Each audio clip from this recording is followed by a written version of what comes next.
ఒక్క క్షణం గుండె మీద చెయ్యి వేసుకుని ఆలోచించండి. మనకు తాగడానికి మంచినీళ్లు కావాలో లేక కంప్యూటర్ సర్వర్లు చల్లబడటానికి నీళ్లు కావాలో. నీటి ఎద్దడి భయంతో అమెరికాలో ఒక ఏడాదిలోనే ఏకంగా 64 బిలియన్లు అంటే 5.3 లక్షల కోట్ల డేటా సెంటర్ ప్రాజెక్టులను ప్రజలు నిలిపివేశారు. తాగునీరు ఎండిపోతుందని అరిజోనా ప్రజలు తిరగబడితే అమెజాన్ తెచ్చిన $250 మిలియన్ ప్రాజెక్టును అక్కడి ప్రభుత్వం రద్దు చేసేసింది.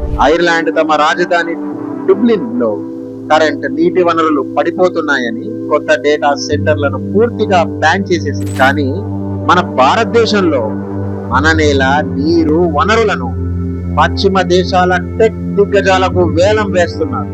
అమెరికా బయట తమ అత్యంత భారీ ఆర్టిఫిషియల్ ఇంటెలిజెన్స్ హబ్ను మన విశాఖపట్నంలోని 601 ఎకరాల్లో నిర్మించడానికి గూగుల్ $15 మిలియన్ అంటే 1.25 లక్షల కోట్లు తీసుకొచ్చింది.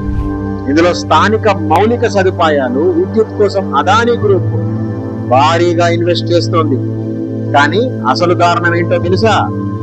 అమెరికా లేదా ఐర్లాండ్ ప్రజలు అభిప్రాయం తెలుసుకునే పబ్లిక్ హియరింగ్ తప్పనిసరిగా ఉంది అక్కడ. అని మన విశాఖపట్నం ప్రాజెక్టుకు పర్యావరణ అనుమతుల కోసం అప్లై చేసిన కేవలం 10 రోజుల్లోనే స్థానిక ప్రజలకు ఒక్కటంటే ఒక్క పబ్లిక్ మీటింగ్ కూడా పెట్టకుండా సైలెంట్ గా పచ్చ జెండా ఊపేశారు.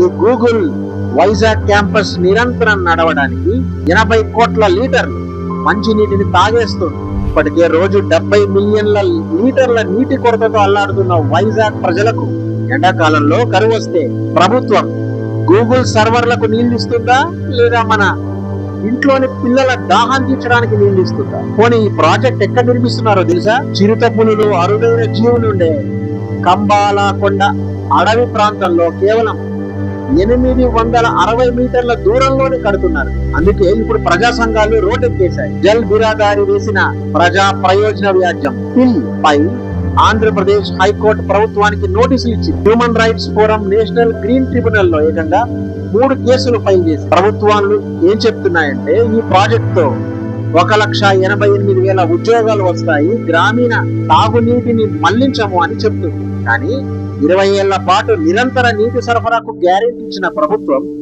ఎండాకాలంలో కరువు వస్తే ముందు కంపెనీలకు నీళ్లు ఇస్తుందా లేక సామాన్యుల బిందెలకు నీళ్లు ఇస్తుందా? గూగుల్ అడ్వాన్స్డ్ ఎయిర్ కూలింగ్ వాడుతున్నామని చెప్తున్నా అసలు స్థానిక ప్రజల అభిప్రాయం తీసుకోకుండా అతి కొద్ది రోజుల్లో పర్మిషన్ ఇవ్వడం రాజ్యాంగబద్ధమేనా?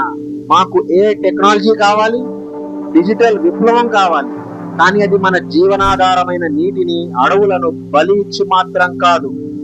పశ్చిమ దేశాలు వద్దనుకున్న పర్యావరణ ముప్పును మనపై రుద్దటం ఎంతవరకు న్యాయం? అభివృద్ధి పేరిట మన పిల్లలు తాగునీటిని, పర్యావరణాన్ని కాపాడుకోవడం ప్రతి పౌరుడి బాధ్యత. డేటా కన్నా మన నేల, నీరు, ప్రాణాలే ముఖ్యం అని భావిస్తే మీ అభిప్రాయాన్ని కామెంట్ చేయండి.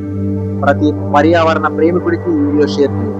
Like, share, subscribe to the Positive Side channel. Thank you.